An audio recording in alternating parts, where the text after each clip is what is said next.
Hi everyone. Welcome back to English Fab, where learning English is practical, useful, and fab. Today's topic is restructuring, something that many people find confusing or even stressful in the workplace. It's common to feel uncertain about what restructuring means, whether jobs are at risk, or how roles and responsibilities might change. These challenges can make it difficult to talk about the subject with clarity and confidence.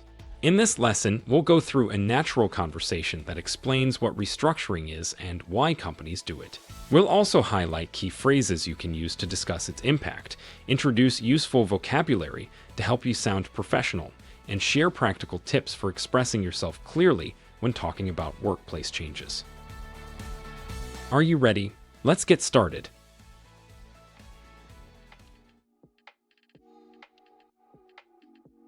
John, that meeting was intense.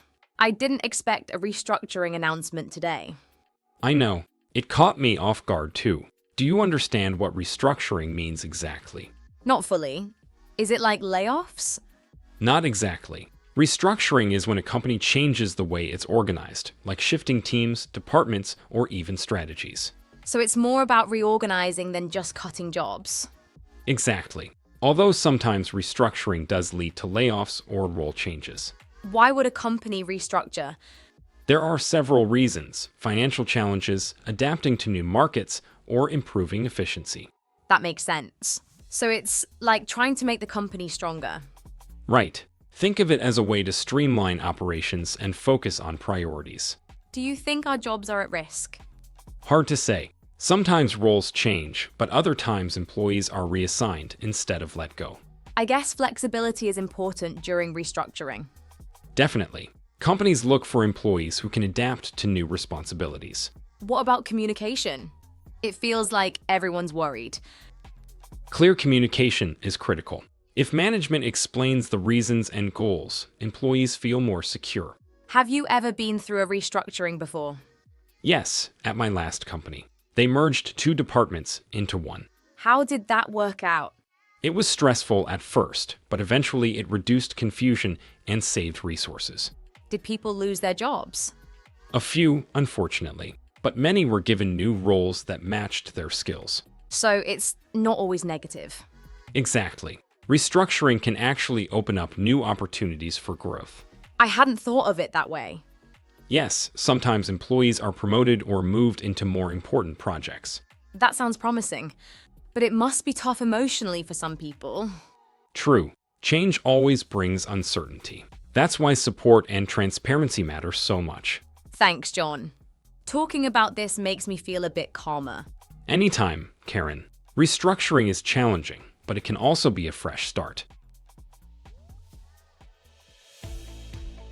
And that's it for today's lesson on this topic.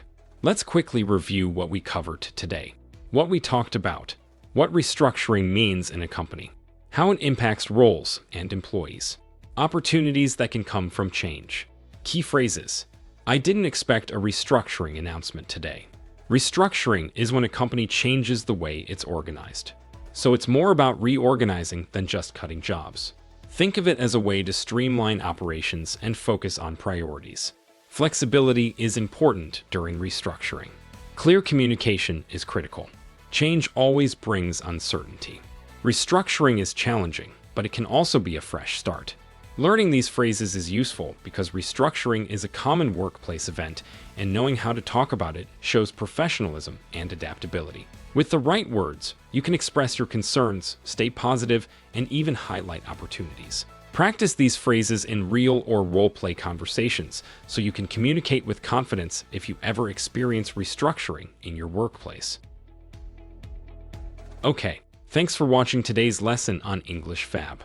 I hope you found these English tips useful and feel more confident. Remember, practice makes perfect, so try using these phrases in your daily conversations. If you enjoyed this video, don't forget to give it a thumbs up, share it with your friends, and subscribe for more Fab English lessons. Until next time, keep practicing and stay fab.